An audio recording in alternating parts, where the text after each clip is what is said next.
Thank you so much for staying with us, everyone. We've been talking about the issues concerning the controversy over padding of the 2016 budget. Honorable Jibrin has come forward to say 4 principal officers of the House of Representatives are involved in these allegations, far-reaching allegations, some of which include that they plan to admit 30 billion into the 2016 budget, that they plan to distribute 40 billion naira to themselves out of the 100 billion naira allocated to the National Assembly. He also alleged that they plan to inject over 20 billion naira worth of wasteful projects to the principal officers. Honorable Jibrin, against these 4 officers. Well, of course, let's hear from the other side on this matter. This is the side of Honorable Jibrin. Honorable Jibrin we've not been able to get across to him because he won't pick his calls. He won't reply to messages, but we've gotten this side from the press release from his media office. And these are the allegations on the table right now. Let's hear again from the other side. I've been speaking to us, Honorable Ahmed Junisa, who's been speaking to us from Abuja. Sorry that I had to cut that out before you delivered it. But again, a lot of Nigerians are talking about this issue, not minding what exactly is the antecedent, not even the character that is involved now, the person involved now. We're looking at the issue as it stands.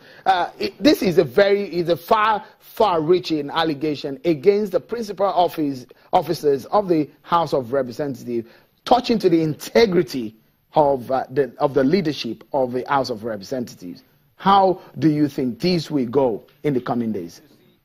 Like I said, Mr. Seun, Honorable Lamini have made these allegations. One, we should have asked the question, why delaying it till now? Number 2, Honorable Abdulmini has been found really to be incompetent because, in fact, even the Speaker or the principal officers, let me put it, including the Speaker, have been protecting it. That is the perception of all the chairmen of committees in the National Assembly and members. We perceive as if the leadership is really protecting Jibril because he has really displayed clearly an arrogantness, a kind of a perpendicularity, high-handedness. He single-handedly handled the issue of that 2016 budget before it was concluded, taken to Mr. President, and Mr. President refused to assent. It was now returned back. We have to set up a committee, including the senators and the House of Representatives under the chairmanship of Deputy Speaker, Engineer Yusuf Lassun. Then they were able to resolve the differences before Mr. President ascended. Abdulmini caused that mess. Outrightly, members and the chairman, in fact, let me even tell you, members of his committee were not carried along. So this issue, when you say that, immediately the issue of the budget crisis came up. You mentioned something that is interesting here. You said that he's not competent. Well, this is not the first time that he's in the House of Representatives. He's a ranking member of the House of Reps. And one will know that one will be wondering if he's not competent in the process of the passage of the budget, and you gave him that position, and you did not deem it fit to remove him at that time. Is it not contradictory to the situation on things, or of things on the ground now? You see, what happened is that we have our own way of resolving issues. In leadership, somebody can tumble, can make mistake. You give him chance. Maybe he can correct. But then this issue of aluminium has become so grievous. The gravity was so enormous that all members were calling for his exit, or even the Speaker should go. So all along, the Speaker has been containing this until I think he can bear it no longer. And well, was actually fired, but because of the pressure, Abdulmini also knows that all members, all the 360 members were really not happy.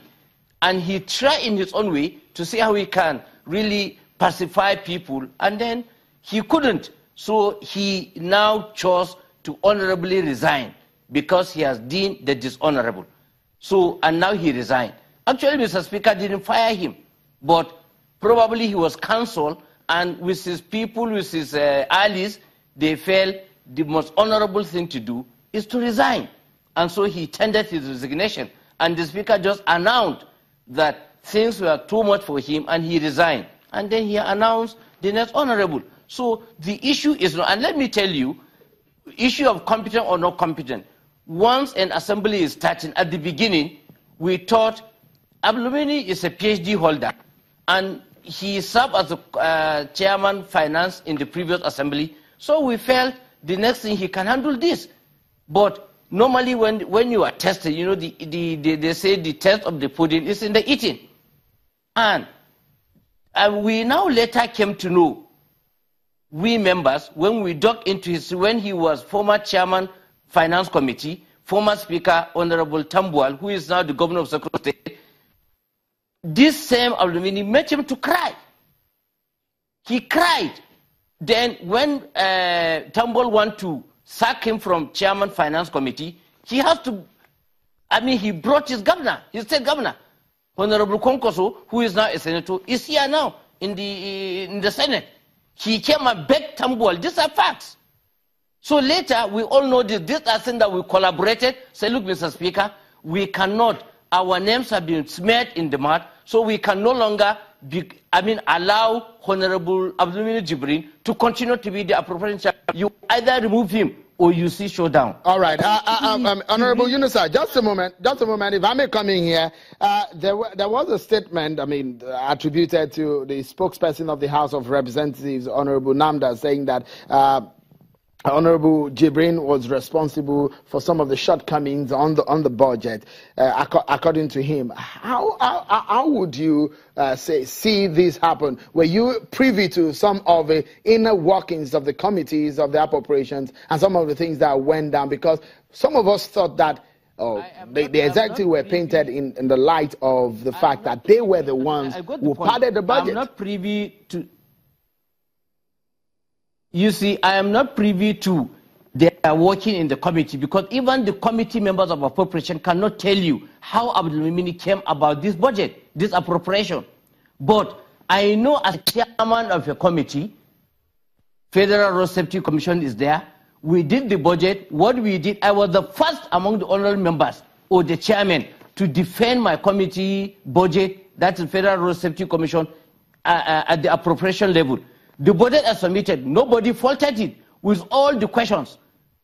At the end of the day, Abdulmini removed over 800 million out of it, about 10% of the budget. How did he remove? Could he have sold handedly? It's there on record. Could he have sold handedly remove it? Tampered with. So if he has done mine, he could have done others.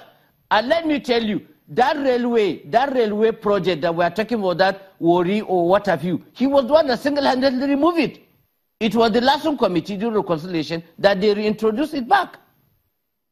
So are you saying that Honorable Jibrin was the one responsible for the padding of the budgets? Mostly, because he is the chair and he did it single-handedly. He cannot even answer anybody's call. Even Mr. Speaker can call him. He didn't carry anybody along, so he did it single-handedly, and that is why we are not happy with him. He co-chaired the two committees on the appropriations, the committee of the House of Reps. There's a committee in the Senate. So he could have just manipulated the document, the 2016 budget, the lifeline of 150 million Nigerians just all by himself. Well, I can't say, he could have his own, accomplice, but really I can't speak on that. But what we know is that he is the head. Everything was done under his own watch.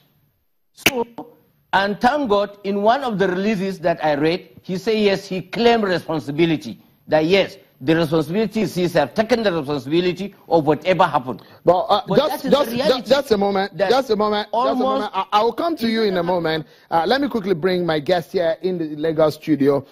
Is the presidential candidate of the NCP, Mr. Martin Zonovo, joins us now. Many thanks for joining us on the program. Thank you very much. These are issues that are touching into the very soul of our national life, and one will be wondering that, for what is the ongoing ongoing, and some of the things that happened late last year up until about March this year in the issues of the budget and the controversy, we looked it looked like a standoff between the executive and the legislature, and the executive looked like they didn't do their homework very well. But from these things that are coming on the table now, how do you see it? Well, it's very clear that the executive didn't do their homework very well.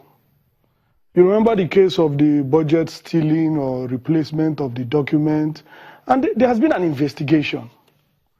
Disciplinary action has been taken against somebody in the presidency for the issues with the budget. So as far as I'm concerned, this is a distraction to national development. I mean, even for it's political. This that is going on? Oh, yes. He's not happy he has been removed as chairman of appropriation, which is like the #1 top committee of the House. And probably that's why he's doing what he's doing, because previously channels interviewed him severally in the heat of the budget crisis. And he took a different position. So why can't we remember? This thing just happened a few months ago.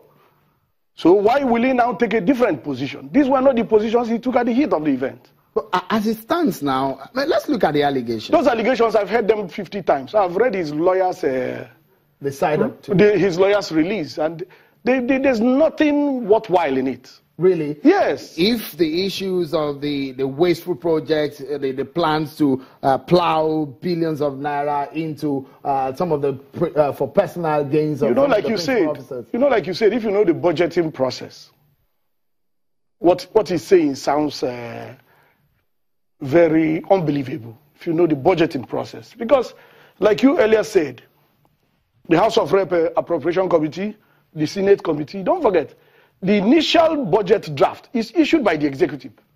So blaming the National Assembly for that is a tragedy. I mean, the initial document. You remember that the presidency did not sign the first one. I mean, no, you're talking about signing. There are talks about that there are some inputs from the legislature. Oh, clearly, the legislature has a right to impute, to review, yes, add, remove, and add. No, wait. So if we want a democracy, we run a democracy. If we want a dictatorship, we choose a dictatorship. But we cannot say we want a democracy and we're running a dictatorship. The legislature represents the people of Nigeria, either rightly or wrongly, morally or corruptly. When a couple fights, let's get the basics. Yeah, no, I understand. The basics is that the initial budget draft was faulty, and it didn't come from the National Assembly. So this is an attempt to share the blame. It is very clear that the executive did not recruit the National Assembly to write the initial draft that General Buhari came and laid before the National Assembly. Now, that budget was found to be very irregular and inappropriate. And then we had incidents of budget stealing, budget switching, and all that. And now, the executive did an investigation, indicted some officials, has taken disciplinary action against them. To me, this matter is dead. Okay, let me quickly go to Abuja. It's a distraction. Just a moment. Let me quickly go to Abuja. Honorable Yunusa, with what we have on the ground, just going to get your thoughts on these now. Is a case of the fact that as Honorable Jibrin coming forward with these facts, with this allegation, is he wrong with any of the rules of the National Assembly of the House of Representatives right now? Definitely it is wrong. We have our own way of seeking redress. The way he is taking, we cannot rebuke even an ordinary laws of our leaders. So we have our law that says we don't abuse even an ordinary member. So for him to even cast a passion to our leaders or the leadership of the House really is unethical. All right. So the best thing to do is that we have a committee, ethics and privilege. We have our process that can be put in place. All right, just a moment. We'll go on another short break, and when we return, more on this matter. Stay with us.